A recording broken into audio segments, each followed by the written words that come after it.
I deliberately left my smartphone in my dorm before going abroad. Instead, I brought an old, worn-out flip phone with me. When my roommate, who was pretending to be a wealthy heiress, saw it, she was utterly stunned. That old model phone simply couldn't be infected with the virus she intended to plant. Just moments earlier, that imposter had generously picked out gifts worth $5 million for our classmates. If she couldn't get her hands on my smartphone to plant the virus and steal the funds, her fake identity could be exposed at any moment. But I had already anticipated that she had a fund-stealing virus ready, all because I had been reborn. In my previous life, my father had just transferred $10 million to me, but the very next day, the money mysteriously vanished. After investigating, I discovered that my phone had been infected with a virus, and the only person who had access to my phone was that imposter in my dorm. When I confronted her, she turned the tables and accused me, claiming that a poor student like me couldn't possibly have that much money. Even my beloved boyfriend didn't believe me, and in the end, I had no choice but to call the police. When the imposter found out I was going to the police, she lured me to the rooftop, where she openly admitted that she had transferred the money. What was even more horrifying was that,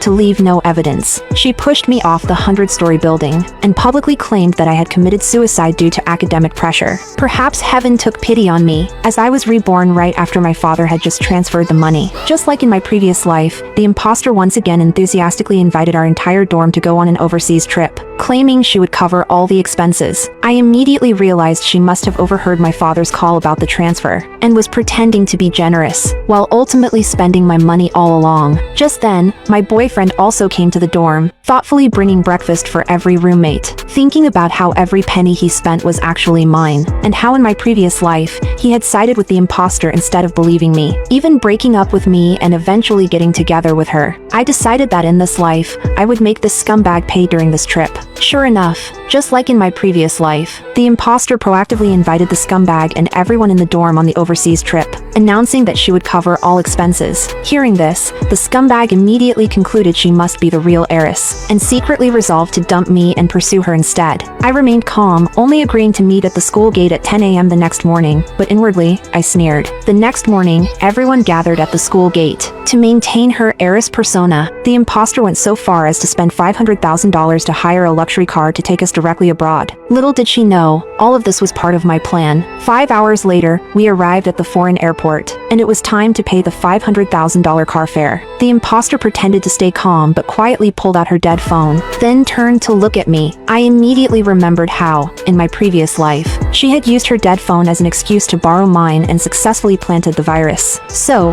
I pretended to panic and said I must have left my phone on the plane. The imposter instantly panicked. Without my phone, how was she going to pay the $500,000? Just then, the staff received a call, saying they had found a bag, but it would take at least an hour to deliver it. Watching the imposter's embarrassed expression, I smiled to myself. At that moment, the scumbag proactively offered his phone, saying she could use it. A glimmer of hope flashed in the imposter's eyes. She took the phone, stepped aside, and quickly planted the virus. At the same time, the staff received a transfer of $500,000. The imposter returned the phone as if nothing had happened, and the scumbag even flattered her, saying it was an honor for her to use his phone. But as soon as he finished speaking, he received a bank notification. Payment of $500.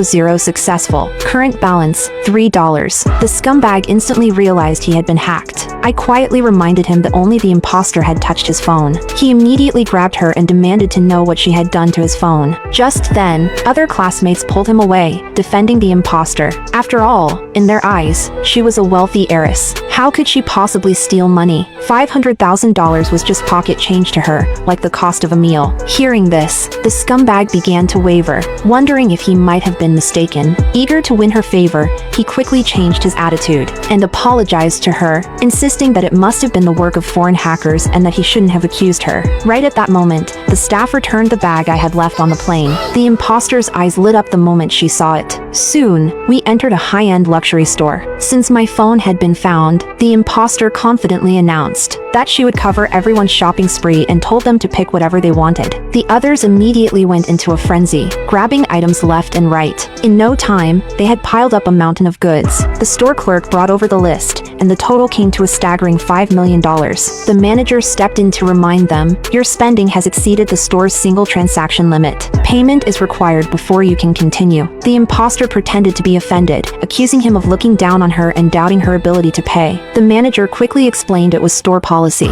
adding that if they were sure about the purchases, he could prepare the invoice immediately, but he had to remind them that all luxury items in the store were unique and non-refundable once invoiced. Without hesitation, the imposter said, "Invoice everything." Only I knew the real show was about to begin. Soon, the clerk handed her the bill, $5.23 million in total, and offered to apply a discount for her. The imposter refused, then slapped the manager across the face, saying, "That's for looking down on people." The manager had no choice but to bow and apologize. This scene only made her sycophants admire her even more, and they eagerly declared they'd follow her from then on. Then, the imposter pretended her phone was dead again and asked to borrow mine. I generously handed her my bag. She was secretly delighted, completely unaware that she was about to face her downfall.